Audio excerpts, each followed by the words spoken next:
We're just discovering on our first ever couples quarantine that we're not sexually compatible at all. My God, is that what it? we're discovering? Next it'll be couples quarantine with just James Haskell. Chloe's left me. Why do you get to keep the podcast? Because I know how to record it and do technology, and That's you can't. true. So that's Very basically. good point.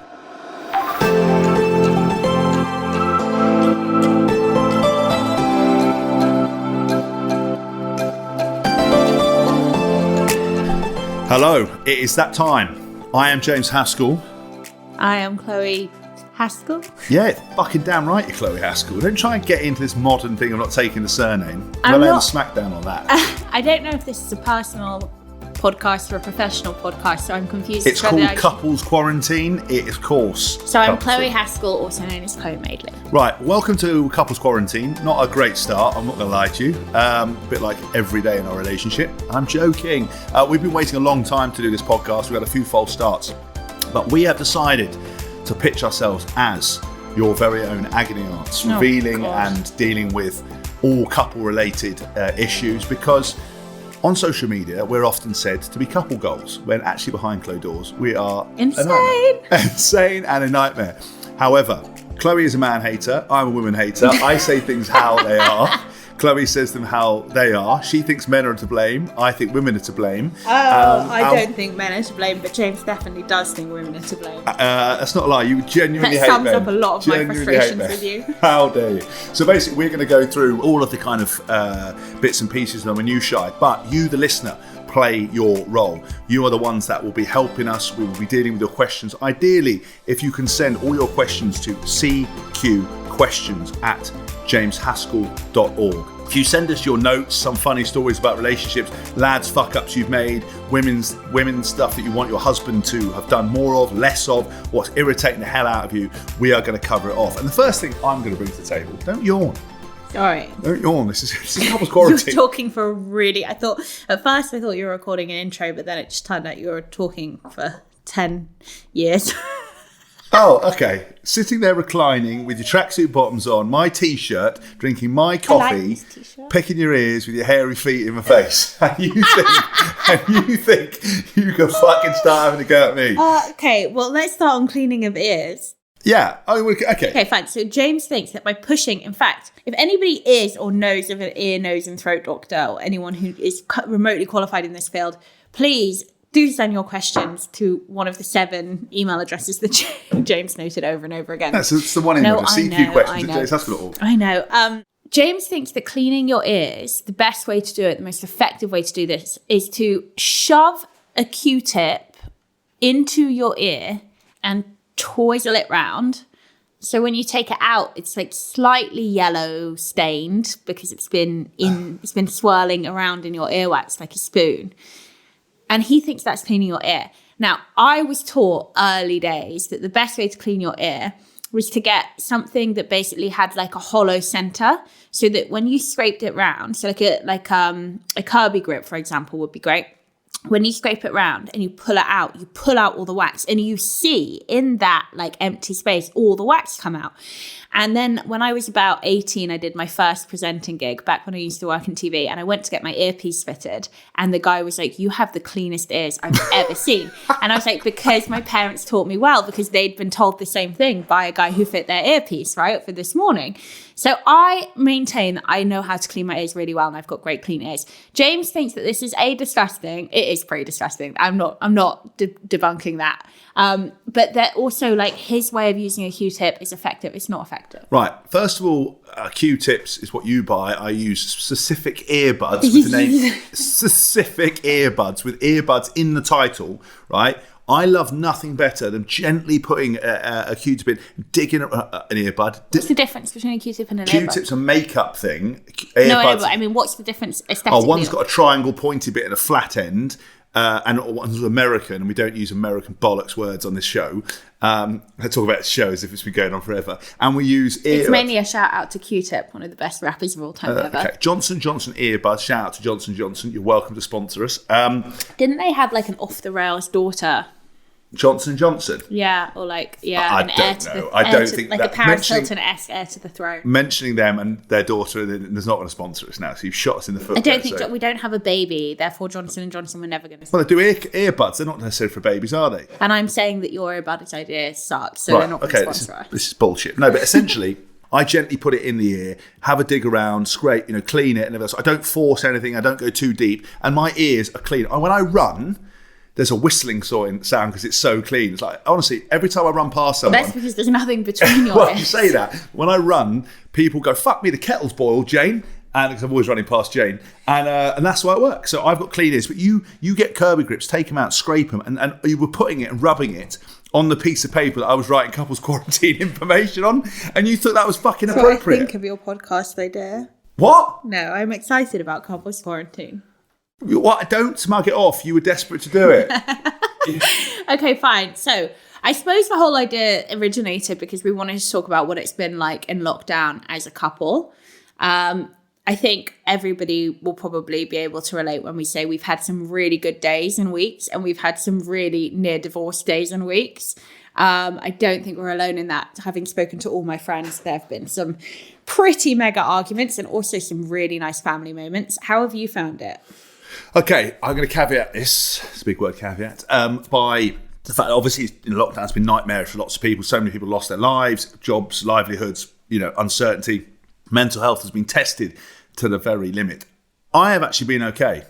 Perhaps because I don't have the intelligence to quantify what's been going on, or more importantly, I'm just one of these people that deals in the moment, very much like living for now, the present. Don't get too excited. Really Don't get too bad. My priority is always to be a little bit better than I was the day before and focus on the task in hand. So, when we first started lockdown, we had a few rows, classic us, over you wanted to know what we were going to do outside lockdown. You wanted a goal. You're a goal-orientated person. I know. I wanted to basically say, it was very simple. It was, when this is all over, and God knows how long, where's the first place we should go on holiday? And I thought that was such a lovely conversation to have and such a lovely thing to look forward to in such a quite oppressive, uncertain time.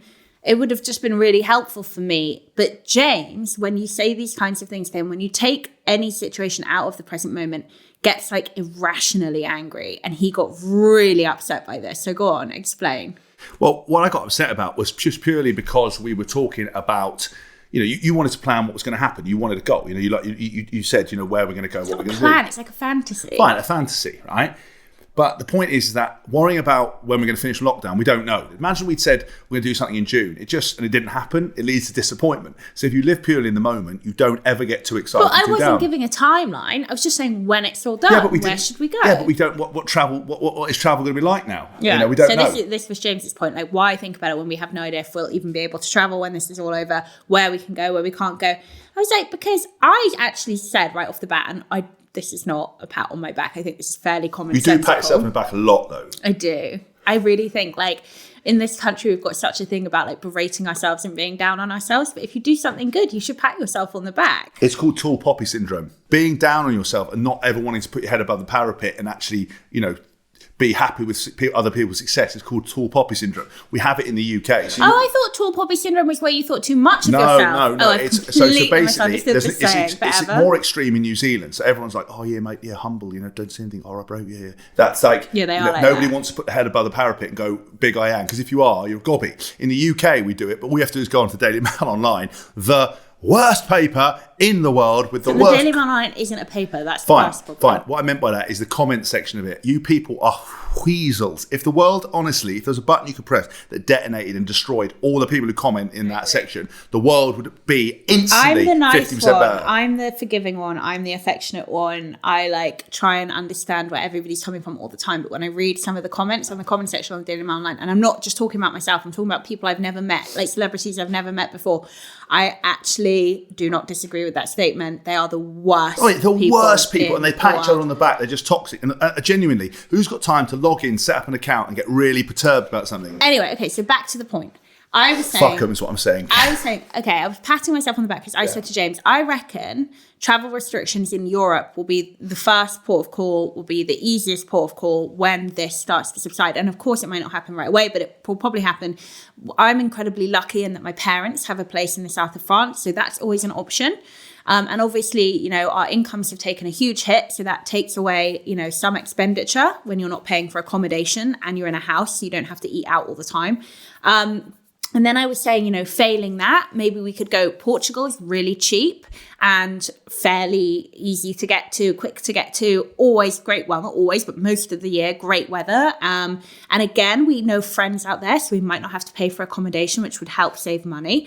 And I was just trying to be like a little bit kind of excited about what was to come instead of drowning in the present, you know, kind of uncertainty of it all. But James found that to be madness. Well, I just because we just didn't know, and it's better for me. It's better to live in the present. Like, all I'm concerned about at the moment is recording the couple's quarantine and then what's for lunch. That's the extent of my concerns. All I think about all day long is my next meal of the day. Yeah, it's because you're in a calorie deficit at the moment. No, I was like that at school. I would get to school and just spend every second until lunch thinking about lunch, except on Fridays when it was fish and chip day at my school, and the whole like a 2 meter circumference stank of fish, and yeah. I lived 2 meters from my school. I would wake up on a Friday morning and I'd know it was fish and chip day because they were already cooking rank, Man, rank. Absolutely. But also, you used to go to school in your pajamas because you went to one of them schools. It's like, oh, I'm okay if you're okay, don't you know? Yeah, I went to the best school ever. Oh. Thank you very much. It's like, hate lessons. Go outside and talk under a tree about feelings. No, I once told James I had my very first panic attack in a maths class, like just before GCSE. I was in set 8 for maths, so there were 8 sets. How stupid do you have to be in set 8? I mean, you're definitely better at maths than I am. Are you serious? I got a D in my GCSE math, and I am the first person in my family to ever pass. Nobody ever got a D. Chloe, I can't even do my times table. Okay, fine. Well, anyway, so I had a panic attack in maths once, and my teacher took me outside and got me some water from the staff room, which was lovely, and let me basically walk around the field. We had a big field where all of our classrooms were based around, 'cause it's really lovely school, and let me walk around to catch my breath and chill out before going back into class. And now James uses it all the time as like a stick to beat me with. He's like, oh, yeah, I'm gonna go for a did you walk call your around the teachers by their field. first names? Yeah. That's what I mean. It's amazing. Yeah, it's not. It's like just James, anarchy. I did better in school than you did. I got an A and 2 B's, history, politics, English. No, he didn't get an A and 2 B's. No, he didn't. He says it because he doesn't remember what he got, and he knows it wasn't that good. So he's trying to go for moderate to good, which is 2 A's and 2 B's. Well, I would actually say good to great. 2 A's and 2 B's. I did not get that. That's the name of my autobiography. You definitely didn't get that. Good to great. You're welcome. Or my history in the bedroom. I reckon you're more intelligent than me now. No, we're not. You're different intelligences. Yeah, very different. So anyway, I don't even know what we were talking about here. You were saying that you were getting angry about us. Yeah, well, we got a little bit annoyed about just the overthinking and over-planning. I think lockdown for me has been sort of about just trying to live in the present, not put too much pressure on myself to achieve and do stuff, which I think people have. Also, you put pressure on yourself to achieve Xbox games. What? Played. Okay, I am a workaholic normally. For those who don't know me, I used to be an ex-rugby player. I'm doing DJ and cage fighting, public speaking, not all at one go. That would be quite extreme. A bit like Dick Van Dyke from Mary Poppins. One day I'm a chimney sweep, next time painting on the streets. Next time, what else job did you do? Chimney sweep, street artist. There's one more in it. Oh, one-man band. We had a band on his back and cymbals and a hat. It's essentially me, right, at the moment. Except I've got a better English accent than he had. What's that going on, Mary Poppins? Fuck off, Dick Van Dyke. You're American. Great face on him. Great face. What an actor. So anyway, I put pressure on myself to do bits and pieces, but also I found time to have a bit of a break because you've gone turbo on the working even harder than ever. And I have dusted off the Xbox and just spent a lot of time shooting people in Red Dead Redemption 2, what it was called. I feel like in equal parts lucky and annoyed with myself because we've had some you know what, actually I'm being such a Debbie Downer. We've had some amazing weekends in lockdown where we've drank loads of wine or tequila or both, enjoyed the sunshine, had barbecues, ordered pizza or both. We've had some absolute mega blowout weekends, fun. But I have probably worked harder in this period than I think I've ever worked in my life before. And actually, I would be lying if I said I haven't had really fun days with you, without focusing on work. But yeah, it's been quite intense, I think, because anybody who works for themselves will know, and anyone who's been working through lockdown and working for themselves will know that you don't have an end time or an end day where you implement a day off or where you stop working and you make food and you go to bed or you relax. When you're self-employed, every day and every hour of every day is a time where you feel like you should be working. But that being said, I managed to implement balance by week 3 or 4 because you came to me and you said, listen, you need to be able to have fun at the weekends. You need to be able to switch off at night. You know, don't bring your phone to bed. Don't bring your laptop to bed. Sort it out. And I did. And I'm really grateful for that. But that actually brings us nicely onto our sort of next topic, which was, you know, when you are spending an inordinate amount of time, how do you switch off? How are you able, as a couple, for example, to actually separate constantly doing things? You know, because we both workaholics. Yeah. You know, we tried last night. You know, we're week 12, 13 of lockdown, or what the hell it is. And we were talking about, you know, I said I'll finish working at 6 o'clock, got to 7:30, 8 o'clock, 9 o'clock. We're still sitting down working. You're working in the kitchen. I'm working here. I mean, it's been very hard for us to do that sometimes and to switch off. So what would you think your methodology would be to try to bring a bit of order so we can work when you're working at home, but also enjoy each other's company, but switch off more importantly, because there's so many stress in the world. Sleep has been brilliant. People have either been sleeping the house down and dreaming, or, you know, have been not sleeping and struggling.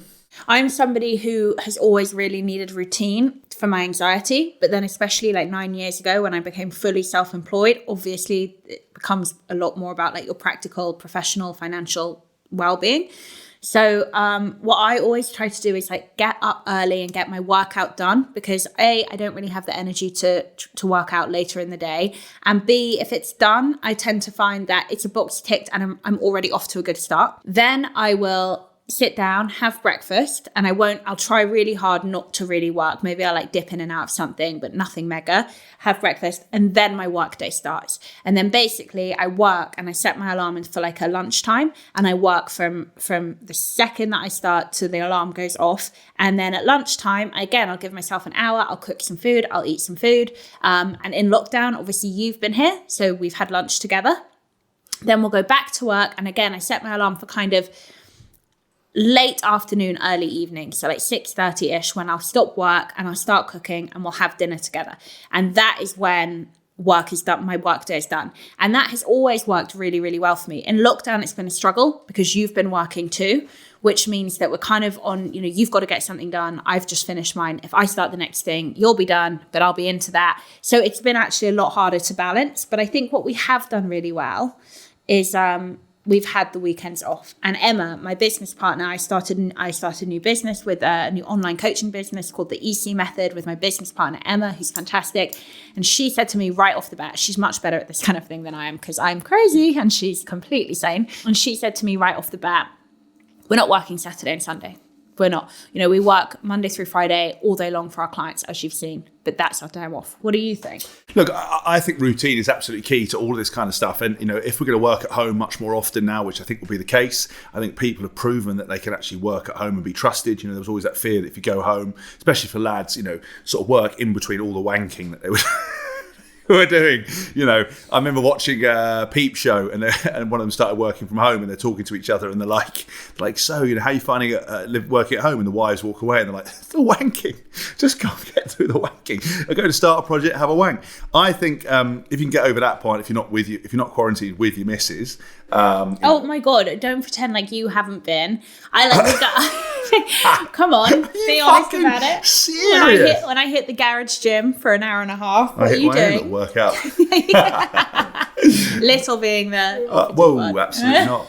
Absolutely not. I'm fucking. It's like workout for me. I have to use two hands and everything. It's flat out. Oh God. No, but so they joke and they say, you know. But the thing is, I mean, he actually comes up with the concept on Peep shows that you should do having a wank as a reward. So, you know, if you do a load of emails and work, knock one out, celebrate that you've achieved a job. Well, it's better than rewarding yourself with a bucket full of food every time you finish an email. This is very true. Which a lot of people have been doing in lockdown. But I think the lockdown thing for me has actually been all about routine, setting yourself aside, but also knowing when to switch off. Because if you're self-employed or you're running a business, always the next email always feels like it's the most important. Answering that phone call, you know, now WhatsApp, iMessage, fucking Instagram. There are shit people can get hold of you 750 ways, 360 days of the fucking year, or 360 whatever it is. It's horrible. It's horrible. So you've got to prioritise what's important. And I think in the evening during these lockdown periods, and if people are going to start working from home, it's about setting aside and going, do you know what? Come what may, 6 o'clock, I'm putting my tools down. all the tools down, right? Or, and actually also dividing up your day, because distractions during this lockdown period are what fucks you up. You go to sit on your laptop, you have your phone next to you, you've got WhatsApp pinging, you've got, news thing, you've got TV on in the background, you've got emails coming in, someone's pinged you on Facebook, I better post something on social media. Whereas I found the best thing to do is almost in my iCal, is right, next hour, solely emails. No phone, no nothing, get my emails done for the day. Boom. On to the next project, editing my autobiography. That's been there. Okay, hour after that, I'm going to have lunch, I'm going to train, then I'm going to do a DJ set. But when it comes to the evening, it's actually, we found watching TV series together a really nice way of unwinding in the evening. We pretty much eat every meal together. Breakfast time is our favourite meal of the day. We love that. I mean, breakfast and meal, every meal is a three-course meal. We sit down, we're watching Cougar Town. We finished the whole series of Friends. We started watching Ozark, which we really liked, but got a little bit dark early days. I feel like lockdown has been quite like an oppressive, trapped, dark situation as it is. And obviously Ozark does the symbolism so well of the situation that they're in. But it's very actually weirdly reflective of the situation we've all been in. And it just got to a point where I was just like, you know what? It's kind of, and again, you mentioned the sleep thing, which we can come on to, but it was kind of messing with my head a bit before bed, messing with my vibe. I was like, I need something like Cougar Town. I need something which is going to make me laugh. That's why we like Friends, didn't you? Come What May Friends was light-hearted. Something cozy. And also where you feel like you're part of a group of friends is has been really helpful, I find. Anyway, sorry. The only problem was watching Friends is that I wanted to leave you for Jennifer Aniston, I know. Which caused a bit of a problem. I do get told a lot that I look like her though, so I'll take it. You look like Jeff Anderson, her long-lost cousin. It's actually really fun. Actually, it's so weird. Do you know what's funny? No one ever used to say it to me, but as she's gotten older, now all of a sudden people are like, you look like Jennifer Aniston. So my mum has actually always said it. Taxi drivers, weirdly, have always said it. Recently, my brothers have started saying it, and people on social media, and I'm like, look, don't get me wrong. Like, if I could look like Jennifer Aniston now and she's got like a good handful of years on me, I would take it. She is hot, but I'm a bit like, why only now? Well, if you can answer that question, readers, please send your questions to cqquestions at jameshaskell.org. Talking about, look, to finish that part off, it's essentially get your routine, get it structured, find time in the evening for both of you. Obviously, it's not ideal necessarily with the kids, but even then planning your time, I think, would be better. We don't have kids. Thank fuck. I know. I've never felt like more happy that we don't have children in lockdown than ever before. This is Couples Quarantine. Support for Couples Quarantine is brought to you by Manscaped, who is the best in men's below-the-belt grooming. Manscaped offers precision-engineered tools for your family jewels. Manscaped just launched in the UK. We've gone years without using the right tools for the job. You can be one of the first men in England to experience their life-changing products. How's your manscaping, James? Well, as you know, Chloe, I like my little bits and pieces to look like the last chicken in the shop, trimmed to an inch of its life, as I expect you to keep your lady bits, lady garden, manicured, like a finely toperied, that's not even right, whatever the word is. What is the thing we trim up bushes? I don't know. Topiary, I think it is called topiary. Like a bush, like a hedgehog. Yeah, I think so, something like that. No, I've always managed to look after my bits and pieces, but I've had a few run-ins, so I'm very excited about Manscaped's new products. Because I've burnt my testicles with sort of hair removal creams. I've nicked myself many a time with unfortunate razors and trimmers. And, I think the best thing I've experienced was a little bit of a lady razor, actually. So I'm very excited that Manscaped have launched and redesigned the electrical trimmer with their new Lawnmower 3.0, which is just launching in the UK. It's been created to give you the finest ball trim it's ever been.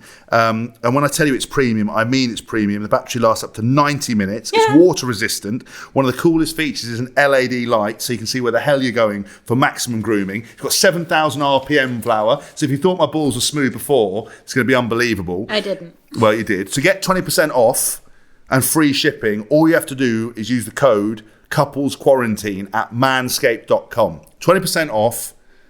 Free shipping at manscaped.com. Are you ready to have the smoothest balls in and around near you? Why are you asking me? I don't have balls. Oi, your balls are going to thank me. That's Manscaped. Check it out very soon. This is Couples Quarantine. I think in a day, especially if we're going to carry on working together, working from home and doing bits and pieces and lockdown, intermittent stuff, was own space. How do you find finding your own space at home? Fine. I feel like we wake up in the morning. That's when James is at his most affectionate and sweet. It's usually actually when I'm my most aggy. So it's like quite quite like a conflicting time for me mentally. I'm like, You're it's been Aggie really from the moment nice. your eyes open to the moment your eyes close. True. You're best when you're fast asleep. That's when the party starts for me. So the wanking party. Oh God, so much wanking. So we wake up together, we have breakfast together, and then we kind of are off on our own, aren't we? Usually by the end of breakfast is when I start replying to clients, and usually by the end of breakfast is when James wants to mosey into the conservatory to do God knows, watch porn on his computer. And then honestly, like we'll have lunch together. Sometimes we'll have like a working lunch. He'll take his food into the other room and work, and vice versa. And then dinner is our time as a couple. And I think you're right. I think separating your day so that you have you time, whether it's, you're walking the dog, you're spending time with the kids, you're getting your work done, you're training, whatever it is. And then having like that final end of the day as being like you and your partner or you and your family or, your personal time. I think that's really, really important structure to keep in place, even if you're not going to work every day. Yeah, and I think also, people have talked about pressure and on top of each other. And if you're lucky, to have your own space, I think that's great. Lots of people don't have that outside space. I think then taking the exercise or going out and walking on your own or getting out of the house from each other is really important to keep harmony. But I think our ability to separate, and go, right, we're in the work period of the day here. You go off in the other room, I'll go here. We'll come together at meal times. We won't try and work through meal times. Mainly because I'm very messy. I'm always spilling shit on my laptop and things like that, which is not ideal. Is we spend some time together and then in the evening we sit and reflect. I think that's kind of the perfect crime. And if you've got some outside space, sometimes I go out in the garden, smoke a cigar, do whatever it is, and put and kind of relax, and we come together. Yeah, this is one thing that has happened in lockdown. Obviously, with The Last Dance, James has always had this like guilt about the fact that he loves to have a cigar every few days or every few weeks. So I think in an ideal world, he would have always had one every few days. But obviously he's always been an athlete and he's always been taught that smoking cigars will really affect your fitness, which of course it won't if you're, doing it few and far between and you don't inhale the smoke anyway. So he's been we'll maybe have a cigar a year, like maybe on his birthday, maybe at Christmas, maybe on holiday. But it's really really like a rare occasion and he loves it. And then all of a sudden The Last Dance came out and he was watching, Michael Jordan smoking cigars on his way to games. And he was like, wow, if Michael Jordan can do it. So I would say now, like once a week, you're outside having a cigar, but it's really nice. It's like your once a week thing. You usually do it on a Saturday or Sunday or maybe a Friday, but sometime at that end of the week and you enjoy it and you like it. You have a coffee and then we're pretty good, actually. I think it was a bit of a struggle, I think, for everyone as well to kind of find that balance of being good and having fun. I think we all went through our quarantine alcoholic phase. Yeah, I mean, look, because all so I don't, again, people who don't know, I was signed a contract at Bellator to have my first fight May the 16th. I actually tore my pec before I went into lockdown, which has been really fun with the rehab process. But thank God for my old mate Kevin Lidlow, physio in London, who I've been going to see once a week, which was kind of quite nice, a bit of a refreshing trip down to London. It was like a ghost town, actually. And he was amazing. Treating me in full PPE, which is always fun. I loved it because you would go get treatment and I'd just walk around London. It was amazing. Yeah, and completely empty, like a ghost town. Completely dead and in the sun, just beautiful. The only time we ever had that is when we stayed in London for Christmas, didn't we? We arrived on the day before Christmas Eve, had Christmas Eve, woke up on Christmas Day, and there was not a soul around. But all the pubs and restaurants were open, so we'd just walk into empty pubs that would have like we got steaming in the Punch Bowl, formerly owned by Guy Ritchie, and went into Hakkasan. And it was like empty, completely empty. It was so good. Like honestly, I'm a Londoner, and like I live now in Northampton with James, and I would just say like even what's that, governor? You're a Londoner. What's that, governor? Just going back into London, like while he went to physio and walking around for an hour, felt really good actually. Yeah, it was nice. I mean, I think trying to break those things up. But actually, on a Sunday, we really enjoy our Sundays and try to have a non-work day there. And us sitting outside, sitting on the iPad, watching Cougar Town as it's been, having a cigar, maybe a sweet wine or something with it, or whatever. So middle class. We've kind of really switched off and enjoyed that, which has been kind of really, really nice for me. So we've nailed the space thing. How have you kept it romantic in lockdown? Oh my God. Has it just been a non-stop shagathon? And let's clear this up. Last time Chloe answered this question, right, is I lost a Range Rover car because of it, because I've been with Range Rover for 12 years and they sent me an email for terminating my sponsorship because Chloe and I did a photo shoot with Fabulous magazine, which she's done like the front cover of, and it was like a romantic Valentine's one where I admitted I was wearing leather trousers and Chloe was in a latex dress, but it's tastefully, artfully done. And she got asked a question about our sex life and she said, look, we have sex every day. And they were like, well, Haskells have sex every day, and Range Rover threw me out for that. So I'm very wary of what you're going to say to this question, but how have you kept it romantic? Maybe but their PR strategy of late has been transparent as all hell. Yeah. I will say that. I've been like, anyway, won't go down that road. Well, how have we kept it romantic? Well, what do you mean by romantic? Well, have you given, because I think maybe, given what you've just said, your perception of romance is intimacy, like sexual intimacy. My perception of romance is like behavioural intimacy. Yeah, but don't you think that's the same for men? Like, romance. I mean, I don't know. I may be completely on my own here, but what would you qualify as romance? You probably lighting a candle, having a moment. No. Obviously not. Like that's different. It's a different vibe. I think that got really misconstrued. I think if you were to cook me dinner and light candles and I went, oh, that's romantic, I wouldn't mean that there's candles in dinner. I would mean that you've done something really nice for me to make me feel good. That's romantic. So every time you do something nice for me, I honestly makes my, I'm not even going to finish that sentence, it's disgusting, but it makes me really, really happy inside. It makes me feel really loved, and that's romantic, right? Yeah. Now, I'm not going to lie, and please, absolutely, give me your side of the story here. It's going to be great. Yeah. I don't think we've really had a particularly romantic quarantine, and I don't think there's necessarily anything wrong with that, because I don't think it's been particularly easy to find or do anything romantic during this time period. I think it's quite romantic that I cook for you every day, and I think it's quite romantic that you set up my technology when I don't know what the hell I'm doing, which has happened a couple times. And I barbecue the fuck out of stuff for you as well. Yeah, well, I think you do that because you love to barbecue. But I love it. No, but I love it when you cook. When you go to the shop and you come back with my favourite slabs of protein, that's romantic, because I know that you prefer sirloin over fillet, and you'll get fillet for me. Lads. Slabs of protein for your missus, they'll love it. Yeah, that's romantic. But I don't think, other than me cooking for you and you really helping me with the technology side of what I do, and let's be clear, I need a lot of help in that area, and James really does give up his time to help me do it. That's really romantic. I don't actually think we have been that romantic, and that's okay, because what the hell are we meant to do? I think because we've had those themed days, which we did. We did pizza day. Yeah. We did Ibiza day. We've sat and had the weekends off completely, and had when we went around London holding hands, we walked past all that kind of stuff. I class them as romantic moments. Remember when we held hands? Remember when we held for an hour? Yeah. An hour one day in quarantine. I let you hold my hand. That's fucking romantic.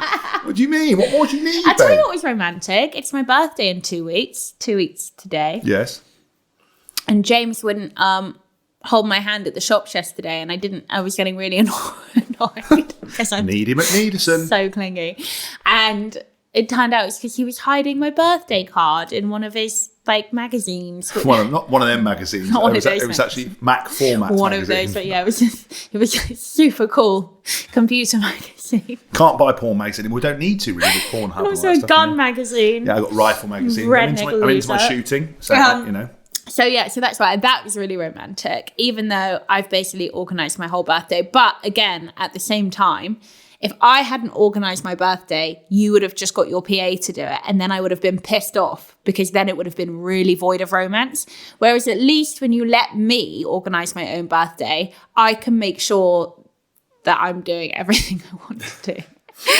And I would much rather that than your PA did it. So what advice would you give to people to keep it romantic in lockdown? Based on the fact that you think doing things for each other, what would you say? Would you be 3 tips for them? I think, the first tip would be to understand each other's languages of love. So this is how different people feel loved and appreciated in a relationship. So for me, a really big one is just being people being affectionate with me, being nice to me, being patient with me. All those things are things that I really need in a relationship. For James, I think actually he needs his space a lot more than I do. I think he needs the freedom to be able to go and do what he wants to do. He's gone shooting a couple times with a couple of his friends at a distance, obviously with guns, I would hope so. Not shooting my friends at a distance, that's a bit tight. He likes to be left on his own for a few hours most nights to DJ or, watch porn, evidently. I don't do this. You're going to make me out No, to be I'm a... I mean, my book, my autobiography is called What a Flanker, exactly. based on What a Wanker. I'm not even doing that. I never pull the end of it off. No, he likes to have time to himself, which obviously is very different to me, but I like to give that to him.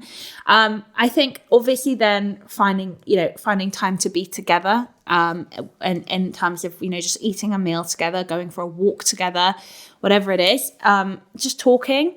And I think, I don't know, I'm a really big believer in saying good morning and kissing each other and having a cuddle before you get up and start your day. And the same thing at night. I think it just kind of reinforces that you love each other and you appreciate your life together.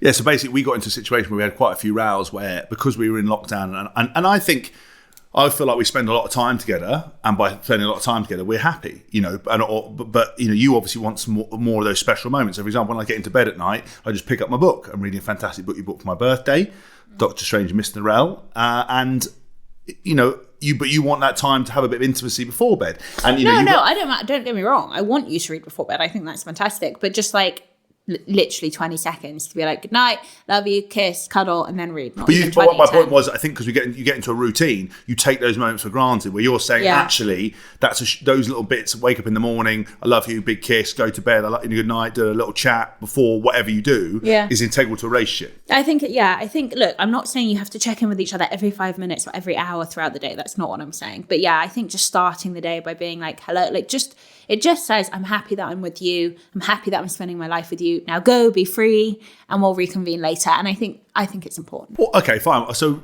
we've agreed on that point of view, and some nice little tips for you there. Talking about the dreaded word sex, S-E-X, learn to spell. Obviously during lockdown.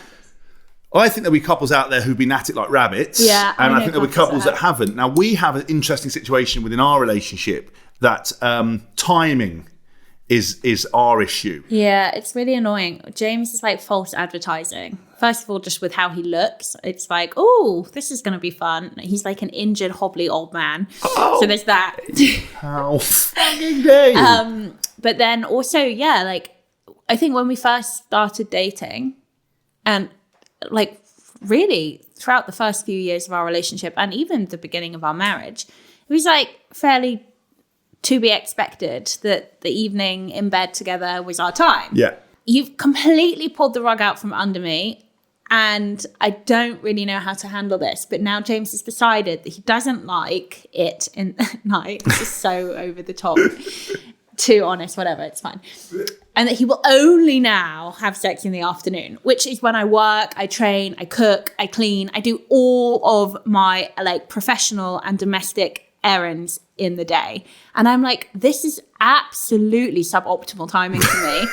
And you can't just change it like that on a dime. But he has. And so now we're in this weird situation where I either have to give up time professionally or personally or domestically, or it just doesn't happen, which I feel is unbelievably unfair on me. But you have a different take. Yeah, of course I have a different take after that little sob story about false advertising, you biatch. First of all, lads... I don't think anyone says biatch anymore. They do. Me and Brittany from the early 90s. How good does she look as a schoolgirl? Oh, God, the fetish never ends. She did look bang tidy in that little setup. I'm not going to lie to you. Anyway, hit me, baby, one more time. Okay. But anyway, sorry, I got sidetracked to imagine what she looked like then. We're talking about, she's full of face. She's rolling her eyes. No, I know how you feel about tartan skirts. What? Anyone trying to have an affair with my husband, just rock up in a tartan skirt and you are his. No, I'm yours forever, babe. So we're talking about that. I mean, look, I think... I'm interested, lads, to send an email in actually about what they think about when their preferential sex time is, because to be honest with you, at night, because I work quite hard in the day like you do, but I train quite hard as well. Obviously, different kind of training modalities, a lot of fitness-based stuff. I am getting older, and my body's pretty battered. You look better with age, babe. I'm more of an afternoon operator. That's when I do my best work. I get on the workbench and I do some create some magic. At night time, when I associate bed with going to sleep, as I always have done through my like sporting career, I'm tired by the time I get to bed. So it's not my best. It's not when I do my best work. I sort of lay in bed, my back's pretty sore. I get settled in my orthopedic pillows, and I'm ready to absolutely fall asleep. Oh my God, I'm married an 80-year-old. No, but I don't. I have actually come, sort of leapt at the chances a few times in the evening, but it's not my preferred zone. And actually, I wonder whether because we've been in lockdown, we've sort of spent so much time, we've sort of taken for granted maybe that we're spending time together and stuff. Maybe, setting aside some time for some magic creation might be the thing moving forward. I don't know what you feel. I feel that the enthusiasm is coming off you in waves. Because I truly feel that I've consistently been trying to make compromises in this subject matter. Right. And that actually, like, sometimes it's just a bit like, okay, I need you to...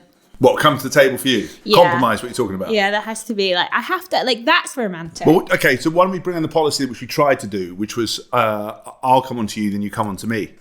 Yeah, but it doesn't work when only one of us, me, is doing it. You have to pay it back. Well, you can't do it yourself, babe. I've seen you try and do that. Do you think your libido has suffered since you joined up to fight training? Because I reckon that's got a bit to do with it. Yeah, I was exhausted. I was eating 5,500 calories a day.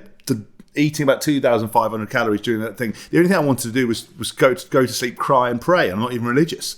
So yeah, that potentially has had a bit of an effect. But also I think when you're in lockdown together and you're sort of focused and working all the time, the novelty of kind of having fanny on tap, if that's what you can say, kind of just wears thin a little bit, I think. So you just maybe need to revitalise that stuff. And maybe, like we said, it's just reminding me of something Dor said the other day, and it's making me feel sick. Oh God! So that's what I think. So okay, we'll try that compromise then. So lads, try that. But I'm interested to see whether it's a weird thing for men, or whether I'm, or men always like it at night, or whether a day operator. I've always been a day operator. I sort of compromise because I only used to see you in the evenings. That's why. James Haskell, you have not always been a day operator. I have always been. That's my specialty. Finish training in the afternoon, do bits, go to sleep. Who were you doing bits with? I lived at home for 4 o'clock in the afternoon. I lived at home for a long period of time, right? Oh, so that bodes well. No, but I did because. Well, I lived at home. No, because I played away. Sorry, this sounds cliche.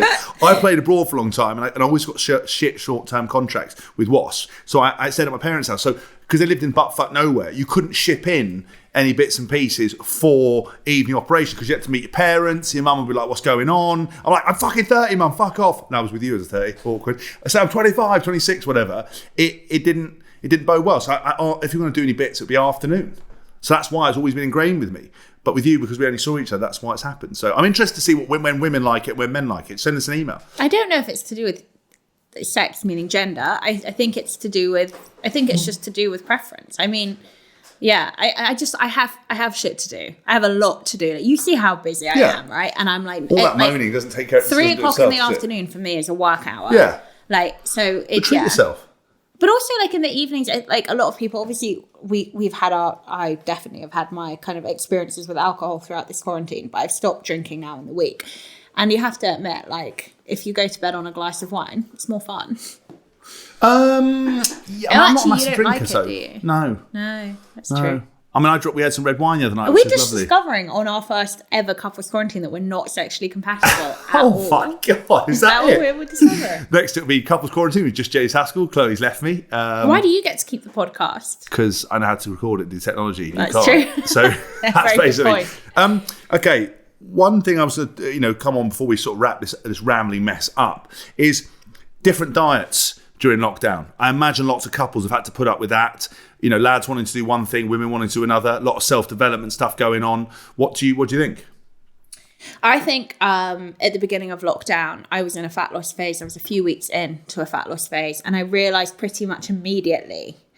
I realised a few weeks in. I always do this. I give it time, and then I reassess as I go. I realised that it was going to have a negative, detrimental effect on our marriage and our lockdown experience together. So I implemented a diet break, which basically means for anybody who knows anything about or wants to know anything about nutrition and calories and blah, blah, blah, I basically went back up to maintenance calories. What that meant was that we could have some freedom to enjoy quarantine together in the form of food and alcohol, because let's be honest, there's been absolutely nothing else to enjoy about it other than the sporadic weather, which has been fantastic on days. So that's what I did. And I'm really glad I did it because it gave us something to look forward to on the weekends. That you talked about Ibiza day. We'd have a magnum of Whispering Angel in the garden. We'd have a beer. You had a magnum of fucking Whispering Angel. Yeah, you had with tequila, margaritas, pizza, gin and tonics. I went through a massive phase of gin and tonics. Yeah, like we had such a great time, and I wouldn't have been able to do that if I'd been restricting my diet, which basically would have meant that I really wouldn't have had anything to look forward to at all. So I'm really glad that I did that. Now, I feel like I've given you all I can give, and now I'm like back to my fat loss phase, getting back on it. And, I'm glad that I did it, but I feel like that was the right thing to do. Yeah, I mean, I think what's interesting with couple stuff on the diet is actually encouraging your partner to get involved with you. It's nothing worse than you'll be on one. I mean, look, we're both on our diets, but we can't really merge because my goals are different from yours. You're in a calorie deficit at the moment. I'm just normal calories within reason. And I was a performance athlete. You were, transforming your body, which required calorie deficit again. Now I'm not a performance athlete. It depends which phase you're in. Fine, sorry, which phase? You always say that. You're like, oh, she's always in a. I'm like, I'm not always. Fine. But it doesn't. But it feels like that to you because I think a normal day for you is 4,000 calories. Yeah. On my highest day, I'm on 2,000. So that's already half of what. Yeah. That's what I mean. It's just apart from a holiday when you come off a photo shoot, you carry 8 donuts back to the table and eat them. I know. I've learned my lesson. I don't do that anymore. No, but that's what I would call. When I eat, I mean, I don't really restrict myself. There's bits and pieces I don't eat and I track, but I don't have to. Yeah. You have to have an element of restriction to it. And even when I was playing, because I was burning so many calories, I didn't have to do that. So I think it's quite good to try and get your partner on board. If the woman in the household is trying to get into shape, then the husband needs to support it. If the husband's on a certain diet, then maybe it's a trigger for the wife to try and eat healthier. I think that's for better harmony. Both of you paying attention, taking care, and being respectful of each other is a surefire way of dealing with different goals and making life a little bit easier. I think, and you're much more likely to succeed if you've got a partner together. I agree. In fact, I was going to put something to you. Yes. Maybe I'll just do it right now. Go on, well, you put it out in the public, babe. It is my birthday 2 weeks today. Yeah.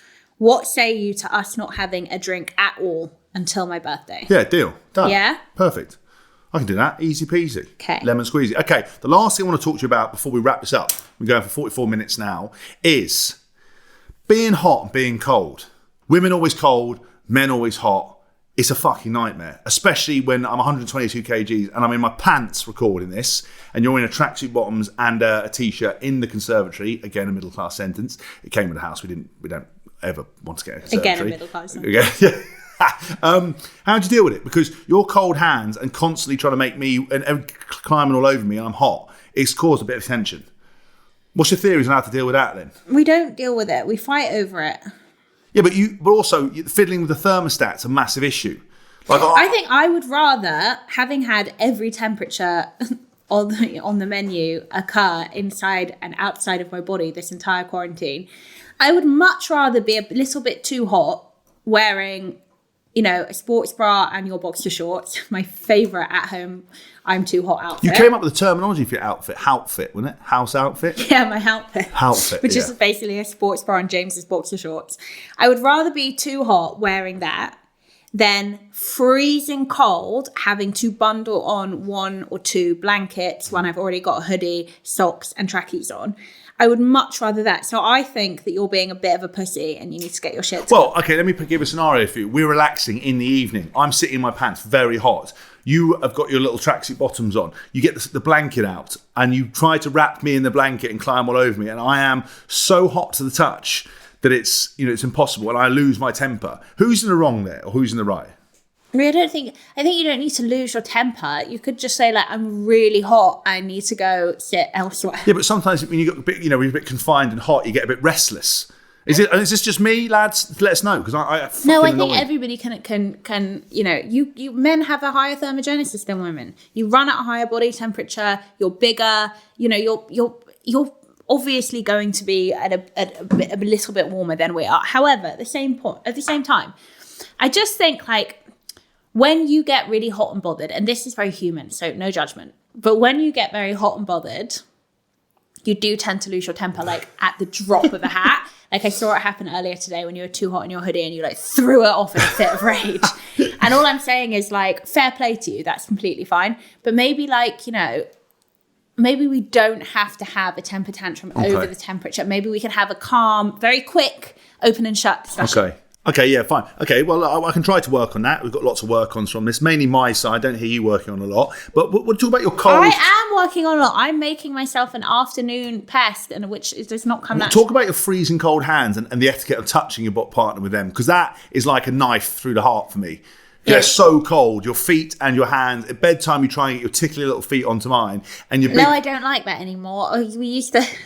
Everyone listening is going to be like, I just vomited in my mouth. We used to do this really cute thing where we would hold hands and hold feet when we went to sleep. I don't think we fucking did. We did. Because James gets really, really hot, so he needs space, but I need contact because I'm insane. So we would hold hands and hold feet. But it's so funny because now last year, James started doing this thing where he'd like kick my feet away.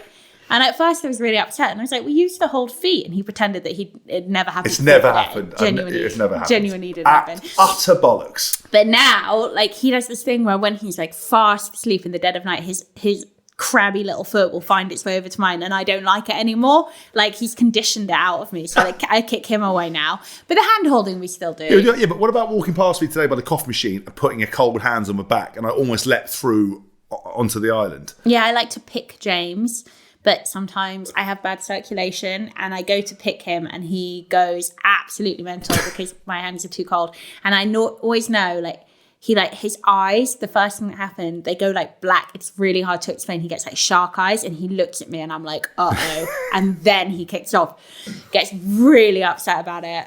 I can't help it. You're warm and my hands are cold. Why can't you be like Edward from Twilight and warm me up? Edward was an absolute fucking loser. Blasphemy. No, wait, not Edward. Oh God, I even got it wrong. I blasphemed myself. Yeah. Myself on Twilight. Jacob the werewolf, gets in the tent with her, warms her up. God. Can we talk about how fit Kristen Stewart is? That's a topic I will talk about. Kristen Stewart? Yeah. Which one's she? Bella from Twilight. Oh yeah, but she's a cheating hoe bag who upset, what she called it? Because she was shagging that director, wasn't she? Whatever, she's really hot. Well, you can't do that, baby. Her name was mud. And also now she goes the other way, which is, all about that. I think she always has been. Fine. I mean, there's nothing, it's I think I'm all about that life. Of course you're all about that life. Right. Well, that's it. That's all we've got time for in Couples Quarantine episode 1. I'm so sorry to everyone that actually took a punt on this, tried to listen and was just like, these two wankers will shut the fuck up about their relationship. Nobody cares. Okay, well, look, we're going to end it there, but I just will tell you that the whole idea of the show is to be your agony aunt, for you to send us your voice notes, your video messages, your emails with kind of your questions, stuff that Chloe and I can discuss, because we've been through most things, good and bad. Oh my God, we have been through the ringer. Nothing you say is going to shock us. Been through your ringer. So anyway, at 3 p.m. Yeah, so please, if you would, 3 p.m. What key time? If you want to submit your questions, videos, audios, whatever we'll put them on the podcast. It's cqquestions@jameshaskell.org. That is cqquestions@jameshaskell.org. Obviously, we can't do this every week with just James and I, so I think we're going to need to get some guests on the next episode. So please do come in with suggestions of guests that we can actually get. Don't come in with get on Brad and Angelina to talk about their divorces. It's never going to happen. Yeah. But guests we could actually get, I've got a few in mind. That could be really, really fun. Yeah, fun. And then we can have other couples tell their annoying stories, and maybe actually you guys can play agony on, and you can come in and give us some tips. I feel like the whole point of this podcast was to help other people, but all we did was our dirty laundry. Yeah, exactly. Well, look, thanks so much for it. If you like it, obviously please subscribe, please share, and we'll catch you all very soon.